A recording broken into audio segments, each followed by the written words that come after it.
बीमार हैं वो उस पर नहीं है, एसपी का कोई पता नहीं है।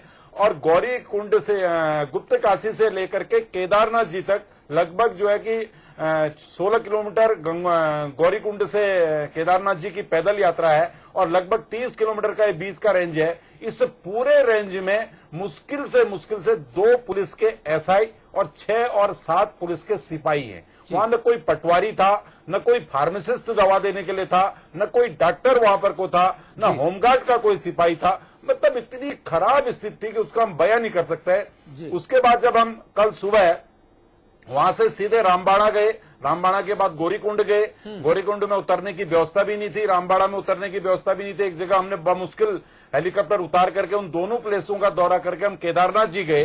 केदारनाथ जी में लगभग 2 घंटा हम लोग रुके और उस 2 घंटे के अंदर जो वहां का मंजर था वो इतना भयावह था कि हम उसकी आप बीती कम से कम टेलीविजन चैनल पर बताने की स्थिति में भी नहीं है। वो जब चीजें हमारे सामने आती, अभी भी स्थिति है कि जब मैं केदारनाथ मंदिर जी के सामने जब हम खड़े हुए तो पूरे रोंगटे खड़े हो गए, क्योंकि हमारा वो पहले का पूरा देखा हुआ एरिया है। रामबाड़ा भी हमारा देखा हुआ है, गौरीकुंड भी हमारा देखा हुआ है, जहां पर 300-400 मकान होते थे, दुकान होते थे, वो पूरा ऐसा फ्लैट आ गया कि जो नया आदमी जाएगा उसको तो अंदाज भी नहीं आएगा कि भाई यहां पर पहले क्या था। वो तो सोचेगा कोई पहाड़ी खिसक गई होगी तो ये जैसे ऊपर बुग्याल है उन बुग्यालों की तरह उसको देखेगा, लेकिन ऐसा वास्तविकता जिसको पहले की पता होगी, 400-500 लगभग दुकानें और जो परिवार हैं वो पूरे के पूरे बह गए। आप अंदाज लगा सकते हैं। जो भगवान केदारनाथ जी का मंदिर है वो अभी सुरक्षित है, उसके अंदर थोड़ा हल्का सा डैमेज हुआ होगा, लेकिन मंदिर पूर्ण रूप से सुरक्षित है। उस पर कोई ज्यादा नुकसान नहीं है।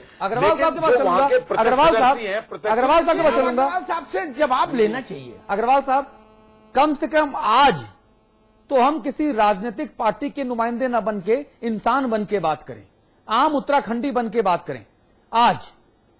आज माननीय मुख्यमंत्री जी कितने गंभीर हैं ये मैं आपसे नहीं सुनना चाहता। उनकी गंभीरता मुझे दिल्ली में दिख रही है।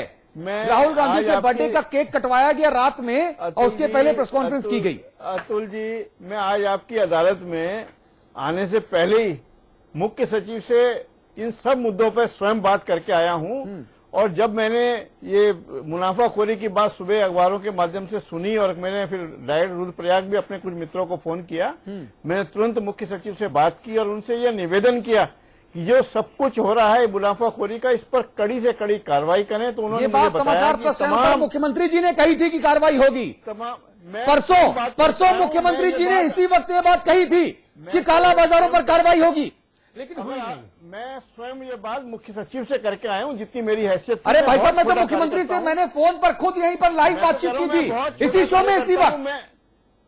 मैं आपसे मात्र इतना निवेदन कर रहा हूँ, मैं मुख्य सचिव से स्वयं बात करी। अगर इसमें कोई गलती आप लगती है तो मैं क्षमा चाहूंगा इस बात को कहने के, आपके सामने इस बात को खुलकर कहने में। मैं उनसे स्वयं बात करी और ये भी कहा कि मेरे पास भी बहुत से लोगों के कई जगहों से फोन आ रहे हैं। मैंने उन्हें कहा ऐसे ऐसे लोग फंसे हुए हैं, कुछों के नाम भी बताए मैंने।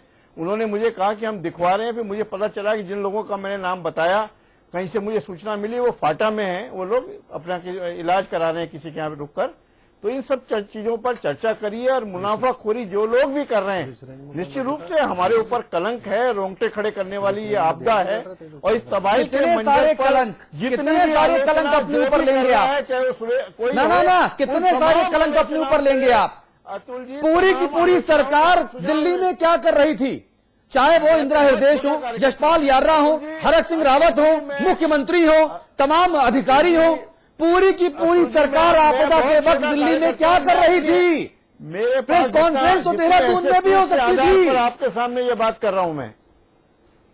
सुरेंद्र जी, एक प्रश्न मेरे मन में है जो मैंने शुरुआत में कब तक लूटेंगे प्रदेश को भाई? पॉलिटिकल लीडरशिप झाड़ू बुहारू के काम के लिए तो होती नहीं। पॉलिटिकल लीडरशिप का एक औरा होता है, उसकी उपस्थिति से तंत्र चलता है, उसकी हनक और धमक से चलता है। और जनता ये उम्मीद करती है कि सुख में ना सही दुख में जरूर खड़े होंगे, ये हमारे रहबर है, रहनुमा है। मुझे बताइए, रुद्रप्रयाग में किसने कैंप किया? मैं बाबू की बात नहीं कर रहा, सिपाही दरोगा कांस्टेबल तहसीलदार पटवारी इनकी बात नहीं कर रहा। मैं पूछ रहा हूं किसने कैंप किया? किसने कहा कि मैं यही समाधिस्थ होता हूं और तब तक यही रहूंगा जब तक स्थितियां नॉर्मल नहीं हो जाएंगी? मैं चैनल में कहीं किसी डिपार्टमेंट में घूमता हूं तो काम तो मेरे सहयोगी करते हैं, लेकिन मेरी उपस्थिति का कोई अर्थ है, इसलिए मैं हूं। राजनीतिक नेतृत्व का क्या काम है, मुझे आप समझा दो। अगर देहरादून और दिल्ली और मुंबई और कोलकाता में ही बैठना है तो रुद्रप्रयाग में तो इनके लाश शवों को चील कौए खा ही रहे हैं, हम दिखाई रहे चैनल पर। अग्निहोत्री जी जो सुझाव आप राजनीतिक नेतृत्व के संबंध में दे रहे हैं, मैं तो ईश्वर से दुआ करता हूं कि आपके सुझाव को हमारे सब लोग मान लें, और इस सुझाव को बहुत पहले मान लिया होता तो राजनीतिक नेतृत्व को यहाँ पर अपना नेतृत्व दिखाने का, अपनी क्षमता दिखाने का मौका मिलता। कहाँ थे ईश्वर से दुआ कर रहा हूँ, पर्यटन मंत्री कहाँ है? इस सुझाव को हमारे सब लोग मान लें और राजनीतिक नेतृत्व को यहाँ काम करने का मौका दें। ये तो मैं आपके माध्यम से मांग कर रहा हूँ। सुनिए ना, आपदा मंत्री कहाँ थे, पर्यटन मंत्री कहाँ थी, कहाँ है? ये स्विट्जरलैंड में पर्यटन देखेंगी क्या? इतनी बड़ी त्रासदी। आज मैंने सवाल बाबा रामदेव पर भी उठाया। मैंने कहा कि व्यक्तिगत तौर पर मैं कम से कम बाबा रामदेव का जो जितना बड़ा औरा और साम्राज्य है, मैं बाबा रामदेव की सक्रिय भूमिका देखना चाहता था इस प्रदेश में। इस वक्त उन्होंने 10 ट्रक भेजे, बाद में उन्होंने मुझसे कहा कि 10 ट्रक हमने भेजे। ठीक है, 10 ट्रक आपने भेजे होंगे, अच्छी बात, लेकिन आपकी भूमिका और सक्रिय होनी चाहिए थी। अमिताभ जी, जिन तस्वीरों की आप बात कर रहे थे, ये देखिए, ये सेना है हमारी। अमिताभ जी, जमीन से ये तकरीबन 1200-1400 मीटर ऊपर ये जगह है, रस्सी बांधी गई है, और चूंकि उन रस्सियों के दम पर जो लोग हैं वो निकल नहीं सकते थे, तो ये आईटीबीपी के जवान है। मैं सलाम करूंगा आईटीबीपी के इन जवानों को, मैं तहे दिल से शुक्रगुजार हूं अपने देश के इन बहादुर जवानों का कि ये देखिए, ये उन रस्सियों पर लेटे एक रास्ता बनाया और देखिए उससे लोगों को गुजार रहे हैं। अग्रवाल साहब, जोशी जी, पूरी नेता बिरादरी को इन तस्वीरों को देखकर अगर 1% भी सबक ले लें तो प्रदेश का भला हो जाएगा। लूटने खसोटने में कब तक मसरूफ रहेंगे? लाशों का सौदा कब तक करेंगे? कितने पैसे खाएंगे? क्या नोट खा खाकर जीवन बिताएंगे हम सब लोग? ये समझना पड़ेगा हमको। हम इंसान नहीं है क्या? किसके लिए सरकार है ये? किसकी सरकार है? क्यों सरकार है ये? आपदा में पहले आप ओलंपिक देखने चले गए, ठीक है। इस बार आपने दौरा रद्द किया तो आप दिल्ली में केक कटवाने चले गए। पूरी सरकार को साथ लेकर आप हैप्पी बर्थडे मनाने गए, प्रेस कॉन्फ्रेंस करने गए। यह सरकार उत्तराखंड की है या नहीं है? यह सरकार क्या देश के बाहर से यहां पर हेलीकॉप्टर के जरिए क्या उतारी गई है आसमान से? यह सरकार उत्तराखंडियों को नहीं तो किसकी है? सुरेश जोशी, मुझे समझ नहीं आता। नहीं अग्रवाल जी, सबसे बड़ा विषय यह है कि इस समय जो वहां पर को परिस्थितियां हैं वो इतनी भयावह हैं कि आपने अभी बाबा रामदेव जी का जिक्र किया, लेकिन मैं कम से कम आपके चैनल के माध्यम से गायत्री परिवार का शुक्रिया अदा करता हूं, विशेष करके डॉक्टर प्रणव पांड्या जी का, कि उनके द्वारा केदारनाथ जी में लगभग 500-700 जो है भोजन के पैकेट भेजे गए थे, जो भोजन के पैकेट स्वयं हमने बांटे। और वो जब भोजन के पैकेट हमने वहां पर को बांटे, क्योंकि उससे पहले जो है कि वहां पर जो भोजन आ रहा था वो इस तरह का नहीं आ रहा था कि बिस्किट्स और इस तरह से आ रहे। पहली बार जो है कल 19 तारीख को 10 बजे के आसपास जो है कि प्रणव पांड्या जी के सहयोग से, गायत्री परिवार के सहयोग से वहां पर को पैकेट जो गए, जो हमने स्वयं वहां पर को बांटे, उसको लग रहा था कि भाई कहीं न कहीं उनके जो जिन लोगों ने भोजन किया उनको लग रहा था कि हमको अमृत मिल गया है, ऐसी स्थिति वहां पर को थी।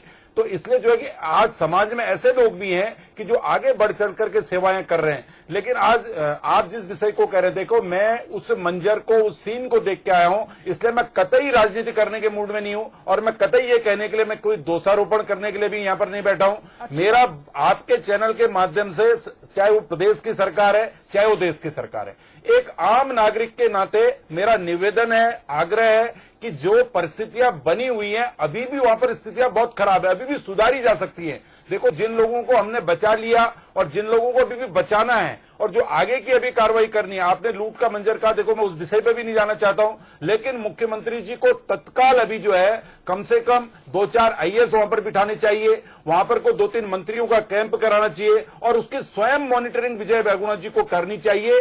जिस तरह से पूरा एक तरह से उस पूरे क्षेत्र को जो है इस तरह से छोड़ दिया गया लावारिस, वो बहुत खराब स्थिति है। इसलिए हमने जो है कल जब हम वहां पर थे, हमारे पूर्व मुख्यमंत्री डॉक्टर रमेश पोखरियाल निशंक जी ने सीधे प्रधानमंत्री से बात की थी और प्रधानमंत्री जी ने बातों को सुना ही नहीं, बल्कि उन्होंने तत्काल सेना भी भेजी, वो स्वयं हवाई दौरे पर भी आए। लेकिन आज स्थिति इस बात की, देखो आज राजनीति से हट करके देखो, आपसे भी मेरा बड़ा विनम्र निवेदन है कि हमको कुछ करना चाहिए, क्योंकि जो स्थिति है वो बहुत खराब है। अभी भी क्या है कि बद्रीनाथ जी में हमारे लोग फंसे हुए हैं, ये तो एक केदार घाटी की बात है। और अभी धारचूला मुनस्यारी का जो हमारा क्षेत्र है, उस क्षेत्र में झूलाघाट से लेकर के, मैं आपको एक जानकारी दूं, शायद आप पे जानकारी है नहीं है, झूलाघाट से लेकर के पूरा सोबला तक का एरिया नदी के किनारे का कट गया है। लगभग 175 मकान डैमेज हो गए हैं। 4 शिविर वहां पर चल रहे हैं, जिसमें परिवार के लोगों को भोजन दिया जा रहा है। 2 किलो आटा, 2 किलो चावल ऐसे करके वहां पर सरकार दे रही है। स्वयं से ही संस्थाएं वहां पर लगी हुई हैं। और आज जो है कि पूरे पिथौरागढ़ और क्षेत्र एरिया में जो है राष्ट्रीय स्वयंसेवक संघ के जो है कि कुछ कार्यकर्ताओं ने भी वहां पर को मदद प्रारंभ की है और राजनीतिक दल के लोग भी, कांग्रेस के, भारतीय जनता पार्टी के, अन्य दलों के भी कार्यकर्ता वहां पर काम कर रहे हैं।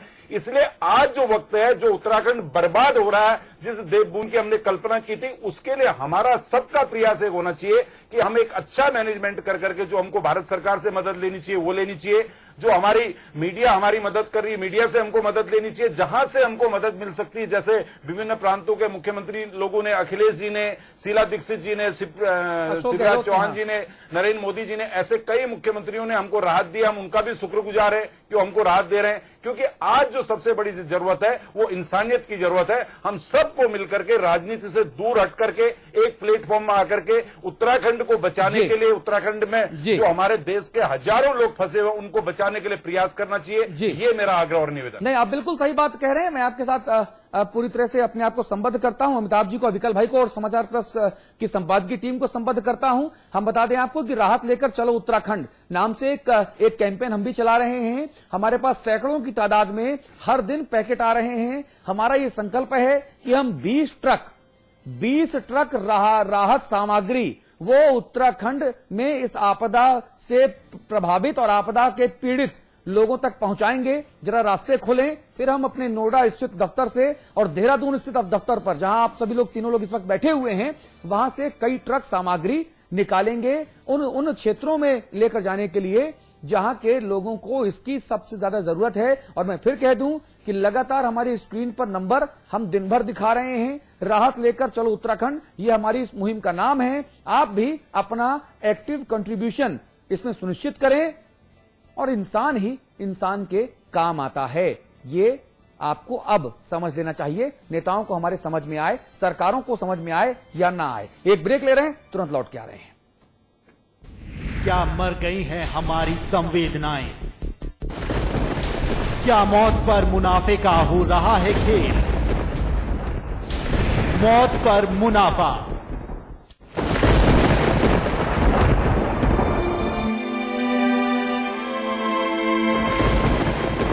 उत्तराखंड में जल प्रलय, हर ओर मचा हाहाकार, जनता लगा रही मदद की गुहार। इस दुख की घड़ी में बाढ़ पीड़ितों के लिए समाचार प्लस और सुपर टेक की साझा मुहिम राहत लेकर चलो उत्तराखंड।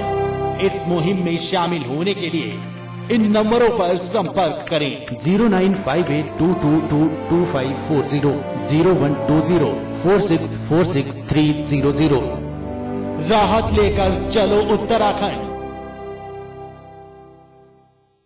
अब उत्तर प्रदेश का हर एक छात्र दुनिया से बराबरी करने में सशक्त होगा।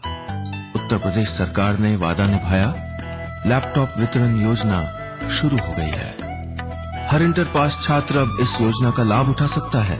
सिर्फ लैपटॉप नहीं, यह है बेहतर शिक्षा का साधन।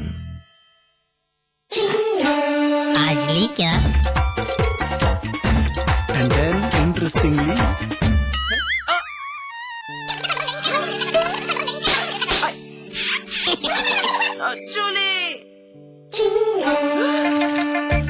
refreshing mini gums. आज ली क्या? 3 states, 11 colleges. Placement pioneer in North India. 1,600 placements this year. Devbhoomi Group of Institutions.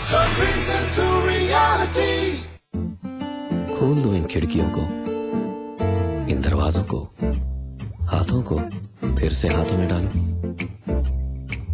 किसी को गुदगुदाओ, किसी को गोद उठाओ,